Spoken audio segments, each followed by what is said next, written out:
Hello, everyone, and welcome to Hayes' Higher Learning. My name is Ashley Hayes, and this week I am so excited. We have a special guest in the house, my homie, my partner in crime, my partner in healing and doing this amazing work, Miss Pam Iverson. Pam, welcome to Hayes' Higher Learning. Thank you, your partner in life. Yes, this is my life partner, man. Yes. Listen, I was under this heated blanket Pam gave me last night. It's that thing I didn't know I needed until I got it, and now I can't part ways with it. It's a life changer. So today I brought Pam to talk about, we're going to call this episode, He's Just Not That Into You, a conversation on ambivalence, boundaries, and self-respect in dating. Yes, so Pam, ma'am. Yes, to catch you up, we have been doing some really interesting work with emotional intelligence, understanding our emotions, and boundaries, and understanding boundaries and their role in relationships, and ultimately learning how to use our energy wisely with communicating with people. Yes. But I brought you in because I wanted to talk about the period of time that I think we've all had in our 20s, 30s. Some people are still in it. Yeah, some people never get out of it. Listen, wasting energy to try to be liked, wasting energy and being inauthentic in interactions. And you have some very interesting philosophies that have really changed me. So before we get into that, talk to me a little bit about where you're from, your background. You're not from Atlanta, right? No, I'm from Arkansas. My family goes back several generations in Arkansas. Okay. I'm from a very small town called Magnolia, like 11,000 people. Okay. It's a college town, and that's actually the college I attended, Southern Arkansas University, and all three of my sisters attended that college, graduated. One of my sisters has her master's there. My mom has worked there for like 30 years. Oh, wow. So y'all kind of built family around this university. Very much so, yeah. And so how'd you get to Georgia? When I moved to Atlanta, I was married and had 2 kids. And we were just, coming from a small town. He's from the same hometown I'm from. We just wanted, kind of more opportunities just to kind of open our, opportunities, expand our opportunities. And so I had a family member here that said, if you want to move to Atlanta, I've got space for you to stay to kind of get started. And that's how we ended up here. Wow. I mean, really basically that simple 15 years ago. Wow. Yeah. That's cool. I'm so glad the wind blew you in. Me too. So you run a nonprofit called Girls Growing. Yes. Can you talk to me a little bit about that? How'd you start it? What's it about? So several years ago, it's been about 4 years now.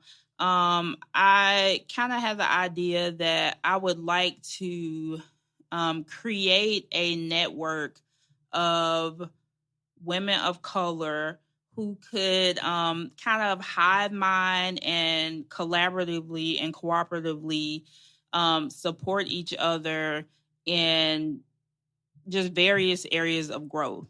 And I started that group as a Facebook group, that community as a Facebook group. I called it Girls Growing, and I last year incorporated it as a nonprofit earlier this year, actually. Yeah. And so it's just a community of non-men of color who support each other. I've kept it pretty intimate. Up until now, most people in the community, know each other. Mm-hmm. But, I definitely have plans going forward to expand it as a community and as a movement. Yeah, and I'm with it. When I tell you, I'm with that. I'm with that movement. Because it really has been life-changing for me, because I'm 30, and meeting you has been really integral to my life and my journey. Like, I feel like you've been like a sensei to me. And so your work has really framed the way I show up in life and love. And so I'm grateful for that. So I want to bring that to my audience a little bit to talk about that. And so what I want to zoom in on is you have this philosophy where you say, I will match a man's energy, but I will not exceed it. Right. What brought you to that boundary? Because this is like mind blowing to me. Well, I think that like most women, possibly like most people, I've dated, I've had different relationships, and I really got to a space in life as I was getting older where I felt, kind of depleted, exhausted, tired out by dating.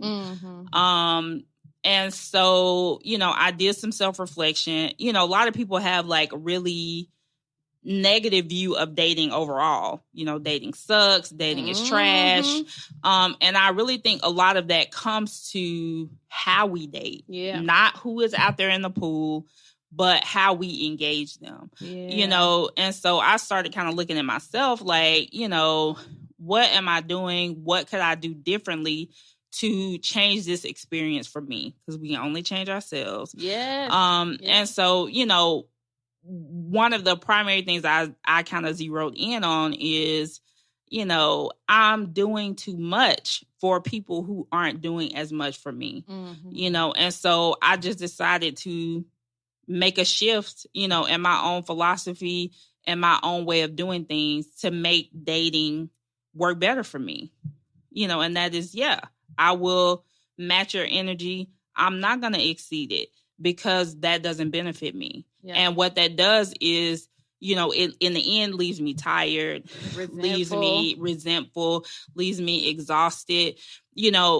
At its best, a relationship should energize both people involved.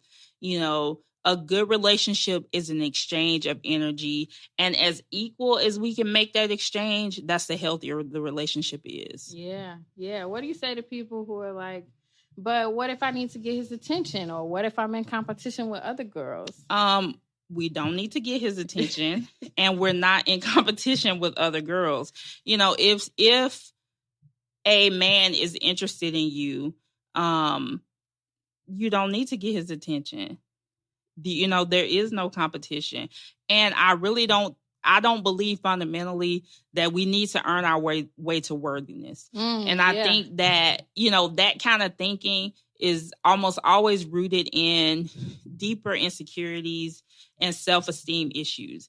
If you understand fundamentally that I'm worth it, you don't feel the need to act your way to someone else thinking you're worth it. Ooh, Pam. Y'all getting $1 million worth of game for nada. But you can support Pam and we'll tell you about that later. So, do you ever text first, Pam? Do you ever shoot your shot? What do you think about? Because there's an app called Bumble that I resent, right? Because I'm kind of old school. And with Bumble, the way it works, if you haven't heard of it, like you can match, but the woman has to make the first contact. And they have the app to where, like, if you send just like a wavy hand or a smiley face, they don't want you to send that message. They want you to actually initiate contact. And it just goes against every bone in my body. Listen, I understand the need for these type of spaces and, like this kind of requirement and way of moving and interacting. That is, it's not rooted in we just need women to do more. It's rooted in sometimes the way men engage is not experienced positively by women. So like I'm aware of that. I am not a big shot shooter. Okay. That's just not my personality. But I advocate women shooting their shots. If you see something you like, there's nothing wrong with saying that you like it and reaching out. Would I text first? Yes, I can text first. I just don't go too far in my pursuit of someone, unless it's equally reciprocated. Keeping boundaries around that energy, right. Y'all. It's one of the most prized resources that we have. It is our energy. It is so valuable. So how many texts should you send before you accept that you have been ghosted? Or how many days should you wait? Well, I won't say how many you should send or how many days you should wait. I would say that for me, I will not send more than 2 texts and not receive a response. Mm-hmm. So if I text you once and you don't respond in a reasonable amount of time, depending on the relationship and the history, I may follow up. And then that's gonna be that for me. That's that. Yeah, that's that because the people get the text. Yeah, right. Like, it's not like they don't get it. And for me, I think that honoring what a person wants for themselves is a virtue. Mm-hmm. I'm not about trying to make someone want something that is not what they want. So yeah, I'm not, if you choose to change your mind about me, if you choose to disengage, if you have, something else coming up that's more interesting, it is not, my responsibility at that point to try to show you that you're wrong or, move you in a different direction. Mm-hmm. No, it's just for me to divest and move on. Mm-hmm. I agree with that. And I think people got to learn to just be, right? Just be at peace with that and accept the fact. I love that you said that. Accept the fact that there could be something more interesting, or they could just be not interested. They could be, watching TV or twiddling their thumbs, whatever the case may be. You are not a priority, and it doesn't have to take you months to realize and that. It shouldn't. I mean, I think one thing, I am now in the early years of my 40s. One thing that getting older does is really causes you to be mindful about how you spend your energy, mm-hmm. How you spend your time, how you invest and where. And so, maturity is accepting, not everywhere is going to be a good deposit of my energy. Not everything is going to be a good use of my time. Not everything is a logical and reasonable investment. And that's okay. Yes. And that's okay. I love that. So some folks, and I mean, including myself, I grew up understanding that when you love somebody, when you like somebody, you should prioritize their needs over your own. And especially women and especially parents have learned to prioritize everybody else over ourselves. What would you say to introduce somebody to the idea that it's okay to put yourself first, and you might even need to do it? Well, I would say, first of all, I wouldn't even say parents prioritize everyone above themselves. I would say mothers do. I would say that it has become, an expectation for women to put ourselves last, and what I ask myself, what I ask other women who approach me, with the issue of, how am I going to do this? Where, I'm so tired, where am I going to get this from? Is who is putting you first? Who is putting you first? Mm-hmm. If you don't, nobody If you else. don't, no one will. And guess what? No one should. Yeah. You are the person to put yourself first. If you don't put yourself first, you will never be put first. Everyone is given a life, mm-hmm. one life. I wasn't given my life so I could handle yours. Ooh. So if I don't handle mine, if I don't invest in myself, if I'm not mindful of my energy, if I don't make me a priority, I'm misusing my life. Yeah. Ooh. And I want y'all to get that. That's why I brought Pam in here to say it, because I know it's one thing to hear it from me, because y'all hear me every week. But to hear somebody say, to give you permission to prioritize yourself first and to coach you into this. You have to. It's not, you don't need permission. It's your responsibility. Yeah. You are responsible for your life. No one else is responsible for your life. And no one else is going to take that responsibility if you are a woman, particularly if you are a Black woman. You know, we will take responsibility for our kids' lives. We will take responsibility for our parents' lives. We will take responsibility for our siblings, our partners. Who takes responsibility for us? You know, and I really believe that it's impossible to self-actualize if you don't prioritize yourself. You cannot do it. So, you know, for you to dedicate your whole life to other people who have their own lives that they're going to focus on, you know, is really you not using your life well. Fill your cup first. Fill your cup first. Fill other people from the overflow. Your responsibility is your cup. Your responsibility is not your child's cup. It's not your partner's cup. It's not anyone else's cup but yours. But if you fill your own cup properly and everyone else fills their own cup properly, then the overflow is enough. Yeah, because then we show up from a place of wholeness and completeness and not from a place of neediness. Of lack and resentment. Yeah, absolutely. Absolutely. And resentment, I think, has just shown up in so much with this expectation of how people should engage and what people should do.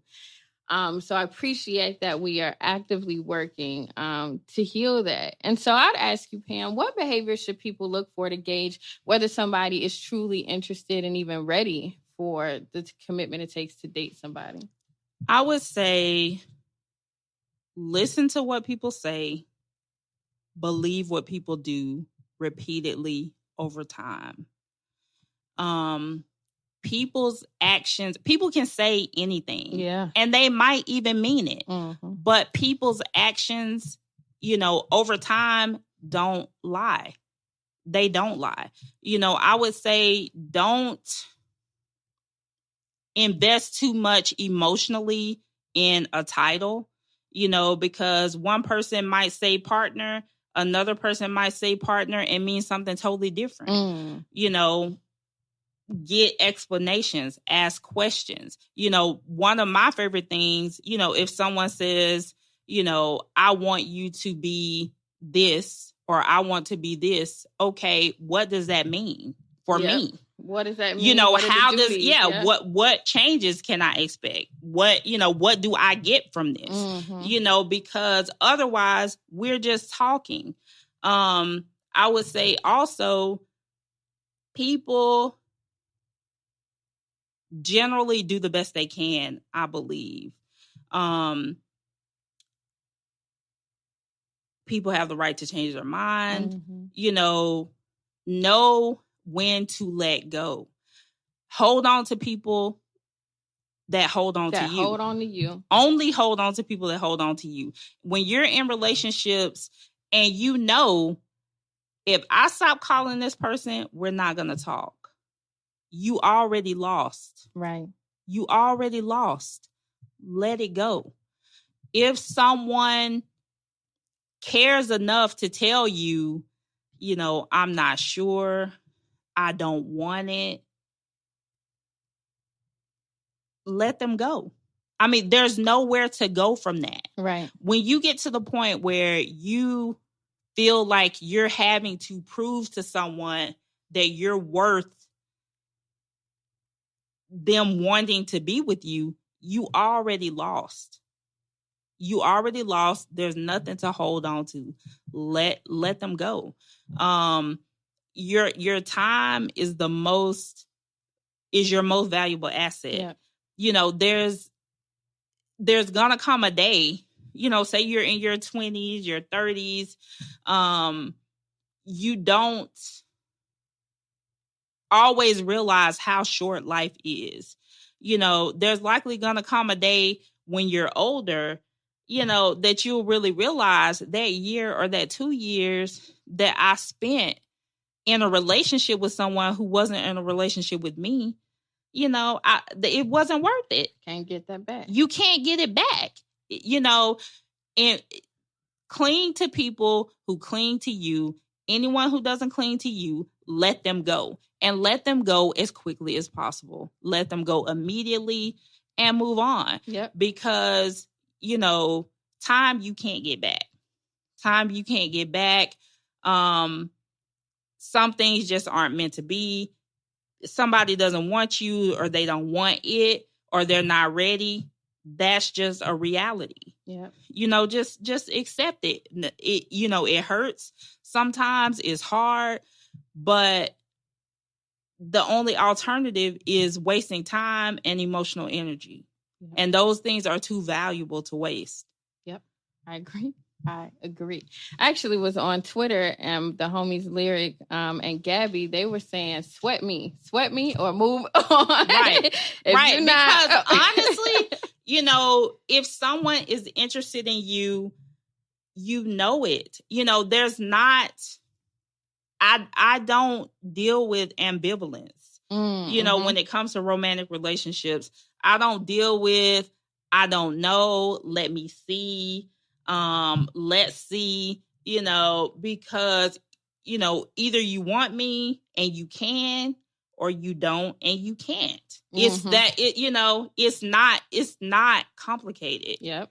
It's not. It really is not. Either you have the capacity or right? You don't have it. Either it's a priority or it's not. Either you want it or you don't. Yes. And I like the idea of sweat me. And at first I was like, I don't know about that.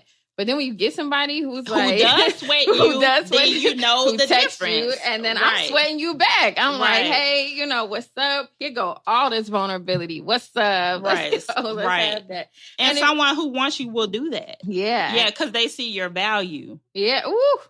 And worth. And when you understand your worth for yourself, you're not out here hustling, doing stuff to try to get people to like you, doing stuff to try to keep people on your line. Yes. Because you don't have to. It's draining. Yes. It's draining. And it's impossible. Yes. For someone who doesn't see it or who doesn't have it, there's no amount of work you can do to make yourself valid to them. Ooh. Or to equip them, for the work of a relationship. If they don't want it, that's self-work. Yeah. Being equipped for a relationship is self-work. A relationship is self-work. So that's never something you can do for another person. Yeah. Either they have it and they want to do it, or they just don't have it. And you just have to move on. Like, that's the only choice. Yep. Move on and know what's your work to do. That's a good point, though, because a lot of us do the work, like you say, do the work that is yours to do. And don't do anybody else's. And filling in blanks, assuming it's somebody else's work. And when someone wants you, you won't have to fill. There will be no blanks. There will be none. Put that on a blimp. Put that on a sign. Put that on a spot. Yes, like I've never, from the day I met my current partner, I've never had to ask him where he stands, where we stand, where we're going, because it's evident by the actions. Yeah. Yeah, like there are no blanks. There are no questions to ask. People believe people's actions over time. Yeah.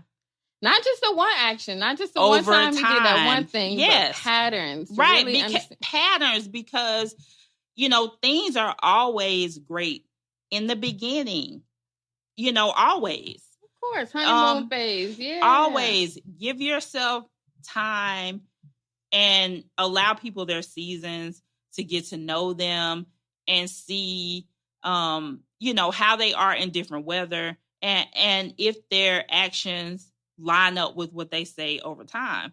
If you see someone who is inconsistent with their communication, if I don't call this person, we're not going to talk, you're not in a relationship. You're not. Move on and let it go, because there are billions of people in the world. There's never one chance. Mm-hmm. Yeah. That's so important, though, to understand that the universe is abundant. And when you are full, when you show up full, when you do your work that is yours to do, when you boundary that energy, I'm telling you, it's not something I believe. It's not a religion. It's not made up. It's the science of the universe. It's the way that it works. So please, y'all, boundary your relationships, boundary your energy. Your giving. Show up for people who show up for you. Yes. Allow people to show up for you. Because if you pour out over time to people who never invest in you, when you do encounter that person who would reciprocate your energy, you don't even have any to give to make it worth it. You're empty. Yep. You're cheating yourself. Whew. Yes.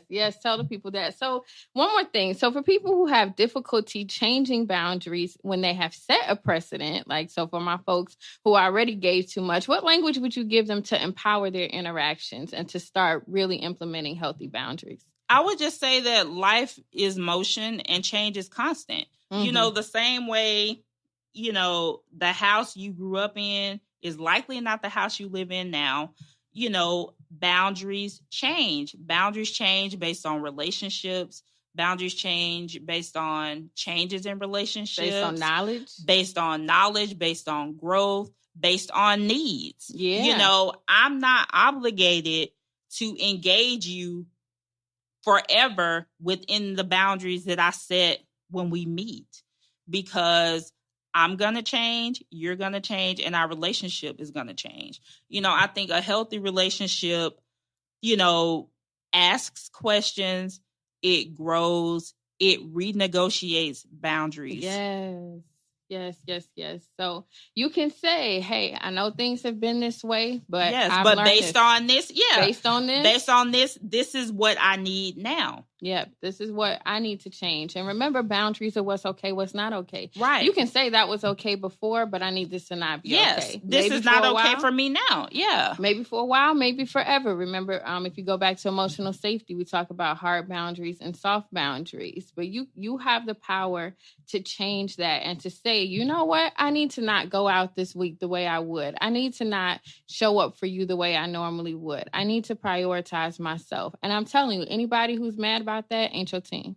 Boundaries are yours. And I think that's something, we really need to internalize and understand. My boundaries don't belong to my relationship. Oof. They don't belong to my partner. Oof. They don't belong to my friends. They don't belong to anyone in my life except me.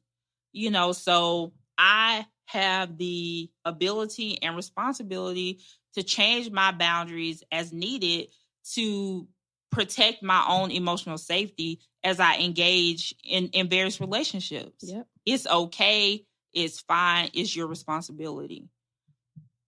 Thank you, Pam. Thank you. This is, everything that I needed to hear. And y'all, I'm going to have Pam back more because she does such imperative work for non-men of color and for women and non-binary identifying folks. And I just honor the work you do. I'm grateful to know you and call you friend.